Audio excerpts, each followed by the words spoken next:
What was their contribution to economy? Let me make it clear, and I have cleared in my book also that talks about caste. Around 1000 CE, India's GDP world contribution was 32.4%. And in 1700 AD, means towards the fag end of this Mughal rule, it was reduced to hardly 16%, just less than half, and this is their contribution.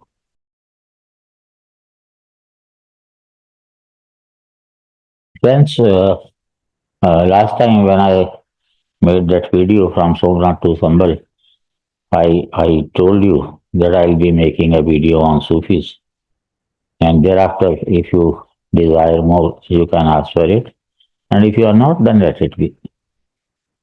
And again, also, I have some reviews and some references. Like today in Express, Nasiruddin Shah has written an article about the contribution of Mughals, that everybody knows what is written by these people, including Irfan Habib, without any reference. And what we are talking about, the Islam, obviously in medieval India, it is with reference. I told you Eliot and Dawson have translated books of that time and converted into 8 volumes entitled The History of India as told by its own historians. Now, this book I referred to last time uh, by Amir Khan, Islamic Jihad, a legacy of forced conversions, imperialism, and slavery. He is written only during this century, but he was shunted out of Pakistan, and these days I think he is living in Canada. In that, he has given almost 600 references, half of them being almost from that Eliot and Dawson, then other sources, British sources also. I don't think I need to give sources. If you are interested, you can read. At the bottom, at everything, he has given the reference. A lot has been written about Sufis and their contribution to India, but it has all been all positive. I told you, the minister told you have to write good things only about from 1200 or 1100 or 8000 or even about Raja Zahir's times. And when Nasiruddin Shah says that everything is good and people say that they lived here and they contributed to our society and culture and economy, what was their contribution to economy? Let me make it clear, and I have cleared in my book also that talks about caste. Around 1000 CE, India's GDP world contribution was 32.4%. And in 1700 AD, means towards the fag end of this Mughal rule, it was reduced to hardly 16%, just less than half, and this is their contribution. I already have made 2 videos on Islamic invasion on this very channel, where I have written, I have shown how much money they enjoyed upon distributing to their own kith and kin from Saudi Arabia to everywhere on the way, and in India as well. Like Babur, he siphoned out all the money from his treasure to his king. Anyway, we are talking about the Sufis, and I am totally relying on this book by Amir Khan. Hmm? What he says, the views of prominent Sufis, particularly of India, on infidels and the violent Islamic doctrines such as jihad, will be summarized in order to understand the mind and ideology of Ghazali, the greatest Sufi ideologue, held rather orthodox and violent. Ghazali had typically conventional, classic view about what Islam is all about, and you have to follow Quran and Sunnah. He says one must go on jihad at least once a year. One may use a catapult against them when they are in the fortress, even if among them are women and children. One may set fire on them and or drown them. One may cut down their trees. One must destroy their useful book, Bible, Torah, etc. Jihadis may take as booty whatever they decide. And this is what is written in Quran also.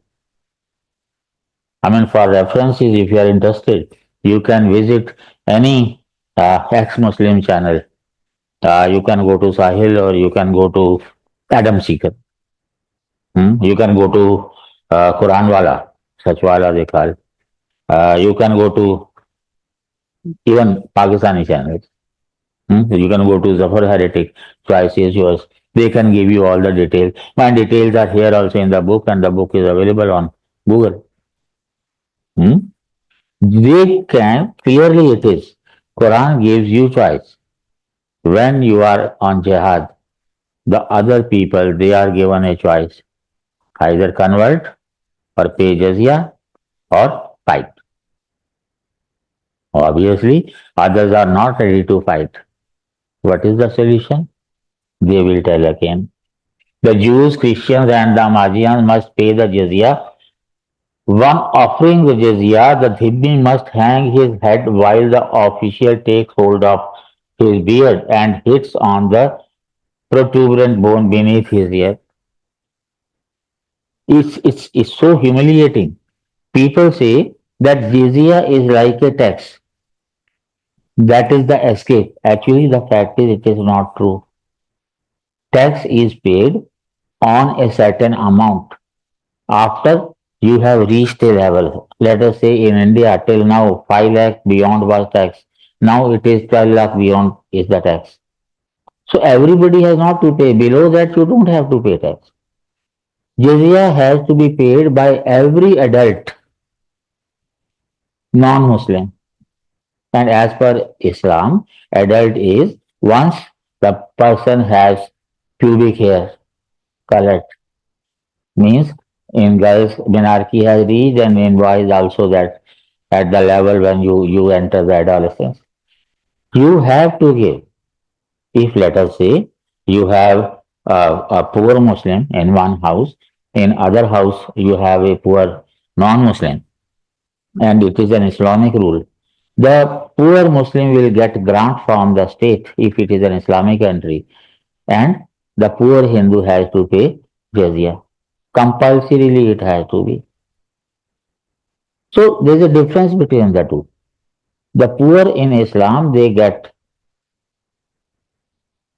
what is paid by the people who can. This is known as zakat is to be paid by the people who can.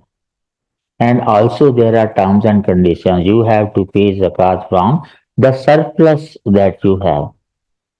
Even if you have a rich person, but you don't have any cash, you don't have any surplus, you don't have to pay any zakat. So a number of things are there. So there is no difference. It's not that they are the same.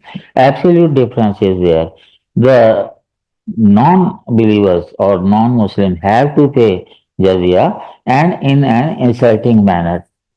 Then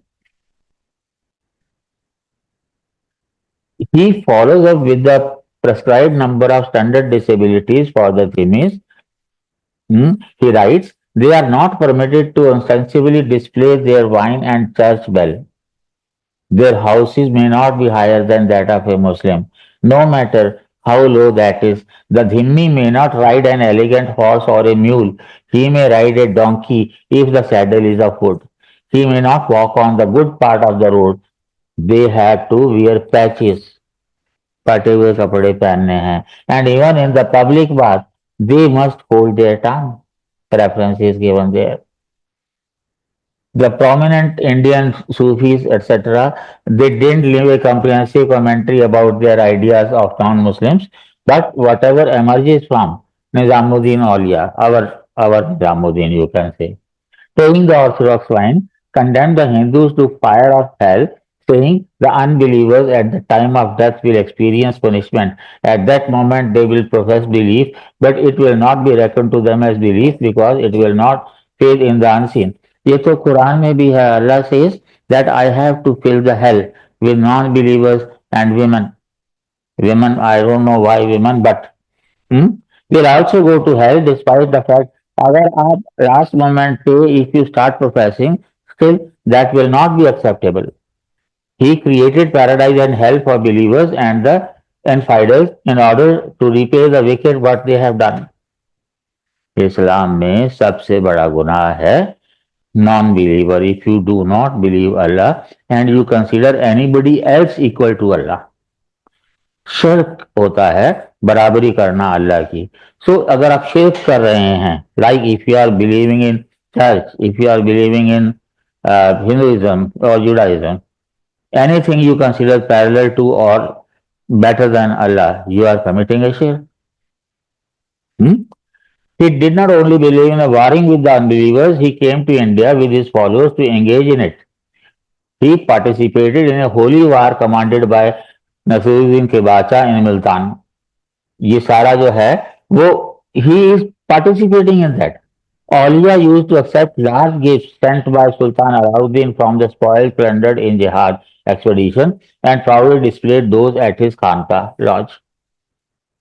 इस्लाम में एक rule है कि अगर आप जा रहे हैं जिहाद के लिए तो 20% of it has to be reserve for the messenger of God and also for the God, and here they are giving it to Sufis. Then you have Moinuddin Chishti, that Chishti Silsila, the second greatest Sufi saint after Nizamuddin and Auliya, demonstrated a deep-seated hatred towards Hindu religion and its practices. Chishti also came to India with his disciples to fight jihad against the infidels and participated in the treacherous holy war with Sultan Muhammad Gauri, in which the kind of chivalry Hindu king Prithviraj Chauhan was defeated in Ajmer. Prithviraj Chauhan का जो जब murder हुआ है, उसकी defeat हुई है, चिश्ती की बात आती है. Chishti takes credit for that. He takes credit and he says we have saved Prithviraj alive and handed him over to the army of Islam. आप हिस्ट्री में कहाँ पढ़ते हैं कि इन लोगों ने कंट्रीब्यूट किया था towards the spread of the royalty of Islam. अमीर खुसरो सबने सुना हुआ है, पढ़ते भी हैं आप लोग. Regarded as one of the greatest Indian poets, he is also credited with being a founder of Indian classical music. Gulzar ने बहुत फायदा उठाया है खुसरो का पिक्चरों में. जिहाल मस्की मकुम तो फुल बहारे भी जरा, वो तो गुलजार ने किया है, बेचारा दिल है. पर्शियन में है बराए बतियां नालेहू का हे लगाए छतियां. He mix the local dialect with Persian and created. The little doubt about Amir Khusrau's achievements in music and poetry, but when it comes to fallen infidels and their religion, his bigot Islamic religion was very much evident. In describing Muslim victories against the Hindu kings, he mocks their religious traditions such as tree and snow idol worship. आप पेड़ की पूजा करते हैं और आप पत्थर की पूजा करते हैं तो obviously you are infidels. Stones are worshipped by the gods, only go to heaven the futility of the worship of Allah. As stone did, ये मतलब दे विल टेल अस कि पत्थर तो किसी काम के नहीं होते.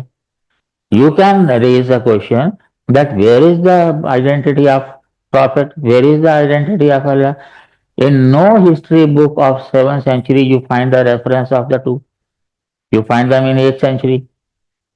Till 7th century, even the Arabic language was not formed scientifically. You can have a number of questions, but you don't.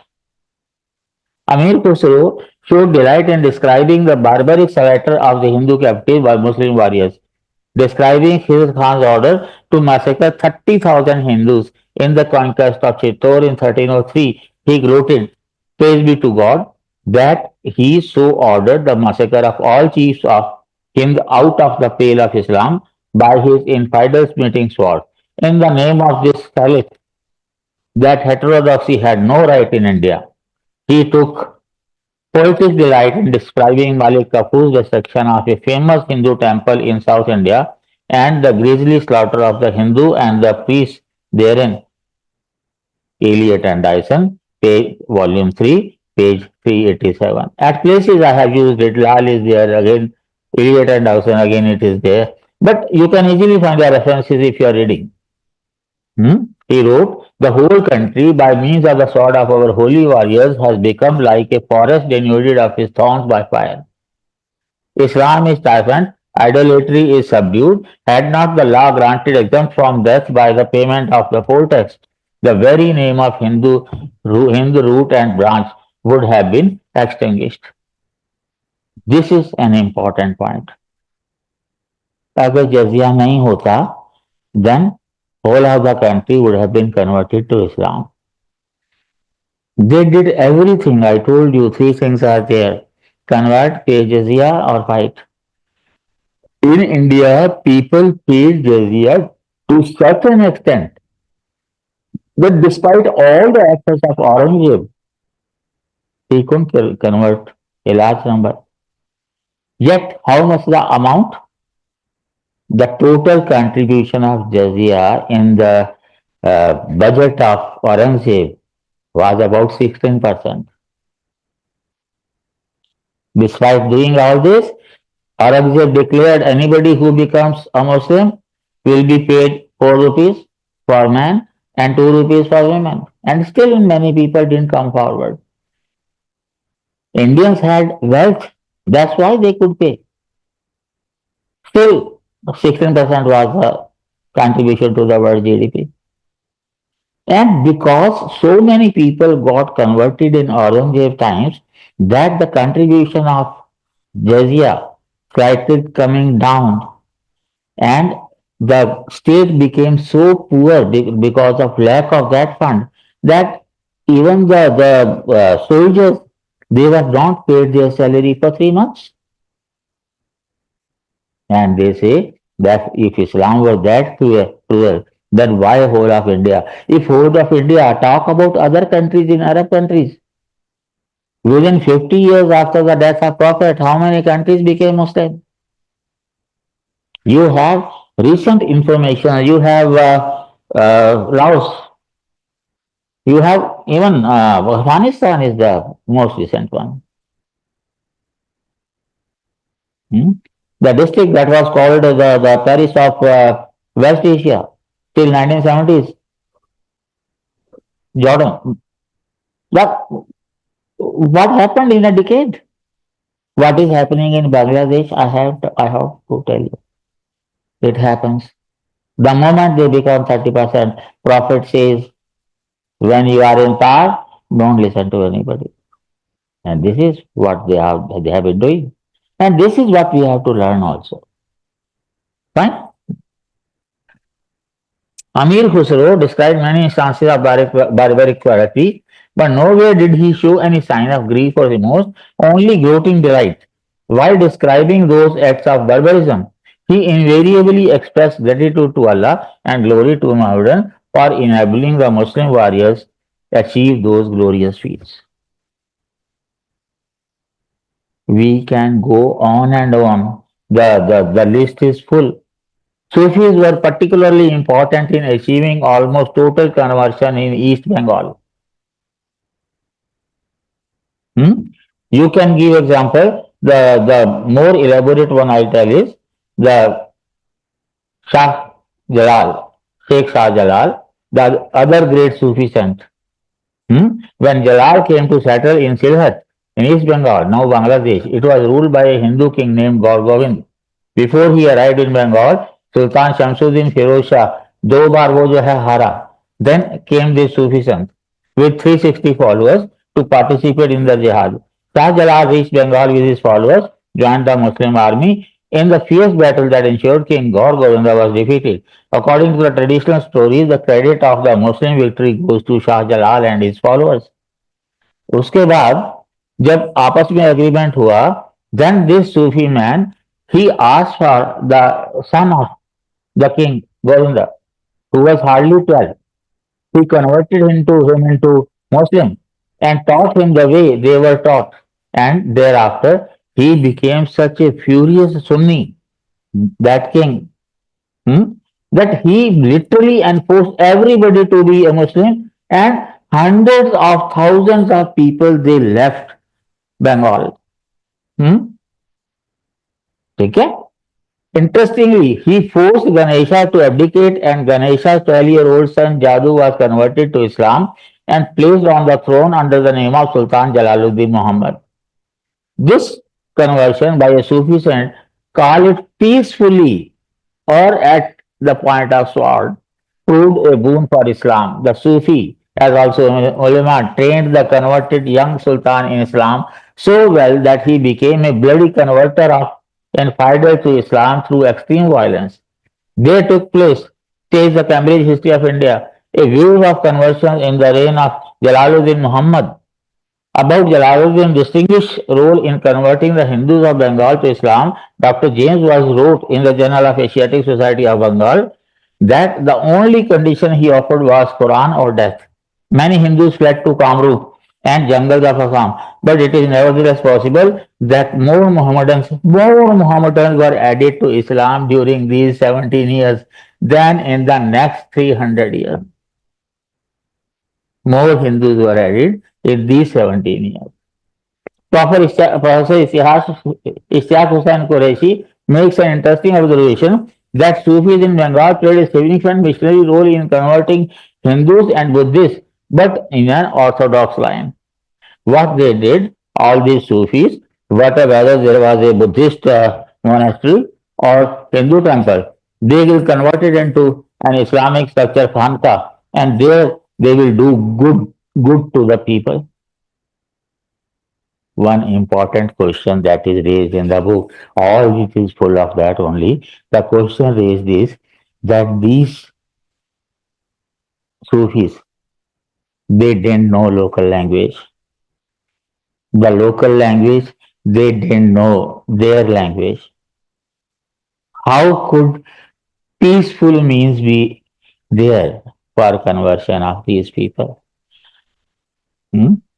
You have to think about. But there was a question, one of the viewers have said that I should challenge Ram Punyani.